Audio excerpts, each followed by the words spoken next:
नमस्कार दोस्तों, स्वागत है आप सभी का योगाधार चैनल में। आज आप देख रहे हैं ज्ञान संहिता ट्यूटोरियल का पार्ट 8, जहां हम बात करेंगे चैप्टर 2 के बारे में, जिसमें आसन का विवरण है। यह वीडियो विशेष रूप से परीक्षा दृष्टिकोण से तैयार किया गया है दोस्तों, और हम यहां पर केवल 32 प्रमुख आसनों का विवरण देंगे। तो दोस्तों, सबसे पहले मैं आशा करता हूं कि आपने पहला अध्याय यानी कि षटकर्म पूरा कर लिया है। अगर नहीं तो उसका पूरा ट्यूटोरियल आपको डिस्क्रिप्शन बॉक्स में मिल जाएगा। पिछली वीडियो में हमने जाना कि कैसे ऋषि घेरंद कहते हैं कि शरीर को शुद्ध करने के लिए षटकर्म और बलवान बनाने के लिए आसन आवश्यक है। एक स्वस्थ शरीर ही हमें आध्यात्मिक पथ पर आगे ले जा सकता है। ऋषि आगे कहते हैं कि ऐसा शरीर कामदेव जैसा दिख सकता है, यानी कि शक्तिशाली और सुंदर।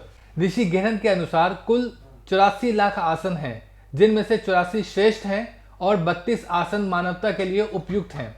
इसलिए ग्रंथ में सिर्फ 32 आसनों का वर्णन किया गया है। चलिए इन 32 आसनों की संक्षिप्त झलक देखते हैं। पहला है सिद्धासन। इसकी विधि है एक एड़ी गुदा के नीचे और दूसरी जनेंद्रिय की जड़ पर, साथ में जालंधर बंद और संभावी मुद्रा। अब जालंधर बंद कैसे करें? ठोड़ी को धीरे धीरे आगे की ओर ले आएं और छाती की ओर दबाव दें। श्वास रोके रखें और फिर धीरे से छोड़ दें। संभावी मुद्रा के लिए आपकी दृष्टि दोनों आईब्रोज के बीच में हो। सावधानी, हाई बीपी और हृदय रोग को बिल्कुल भी नहीं करना चाहिए ये पोस्चर। ईशा योग की रिसर्च बताती है दोस्तों कि संभावी मुद्रा से ध्यान और मस्तिष्क की शक्ति बढ़ती है, और इस आसन के अभ्यास से 8 सिद्धियां यानी कि अनिमा, महिमा, गरिमा, लघिमा, प्राप्ति, प्राकम्य, इष्टिवा, वशित्वा जैसी सिद्धियां प्राप्त हो सकती है। दोस्तों, इनके बारे में हम अलग से वीडियो में बात करेंगे। आइए दूसरे आसन के बारे में बात करते हैं, पद्मासन, लोटस पोस्चर।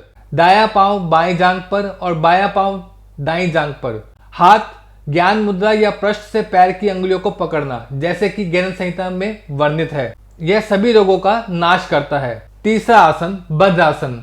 विधि: वज्रासन में बैठे घुटनों को दूर रखें, पंजों को पकड़ें और नासिकाग्र मुद्रा में देखें। साथ में जालंधर बंद का अभ्यास करें। यह आसन भी सभी प्रकार के रोगों का नाश करता है। चौथा आसन है मुक्त आसन। बाएं पैर की एड़ी जनेंद्रिय के नीचे, दाएं पैर की एड़ी ऊपर रखें। पीठ और गर्दन सीधी होनी चाहिए। अगला आसन है वज्रासन। ज्ञान संहिता के अनुसार यह मन की शक्ति, मानसिक स्थिरता को बढ़ाता है। कहते हैं कि किसी ध्यानात्मक आसन में सिद्धि प्राप्त की जा सकती है।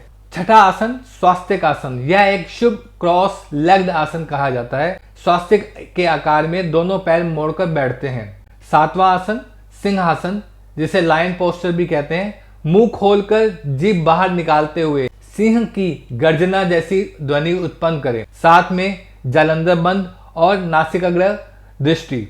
आठवां गौमुखासन, काउ फेस पोस्चर। दोनों हाथ पीछे से मिलाकर पकड़ते हैं, जैसे कि चित्र में दिखाया गया है। ये छाती, फेफड़े और हृदय को खोलता है। अस्थमा रोगियों के लिए लाभकारी पोस्चर है। नौवां आसन है वीरासन। एक पैर दूसरे की जांघ पर। इसे क्रॉस लेग्ड मेडिटेशन पोस्चर भी कहा जाता है। 10वां धनुरासन। पेट के बल लेटकर दोनों पैर हाथों से पकड़ें। शरीर धनुष जैसा दिखेगा। यह रीढ़ की हड्डी, पाचन, मधुमेह और छाती के रोगों में लाभकारी है। ध्यान दें, कोई ग्रंथ इसे उष्ट्रासन कहते हैं, लेकिन ज्ञान संहिता में इसे धनुरासन ही कहा गया है। शेष 22 आसनों को हम अगली वीडियो में कवर करेंगे। संक्षेप में इस अध्याय से हमें क्या सीख मिलती है कि शरीर को स्वस्थ और स्थिर बनाकर ध्यान में लगना आसान होता है। ज्ञान संहिता हमें सिर्फ आसनों की जानकारी नहीं देती, बल्कि अध्यात्म की तैयारी सिखाती है। धन्यवाद दोस्तों इस वीडियो को देखने के लिए। अगर आपको यह जानकारी उपयोगी लगी हो तो लाइक, शेयर और सब्सक्राइब जरूर करें। चैप्टर 1 की सारी वीडियो और श्लोक लिंक्स आपको डिस्क्रिप्शन बॉक्स में मिल जाएंगे। अगले भाग में मिलते हैं, जहां हम जानेंगे बाकी के 22 आसनों के बारे में। तब तक के लिए स्वस्थ रहें, साधना करें और योग से जुड़े रहें। योग आधार, जहां योग ही आधार है।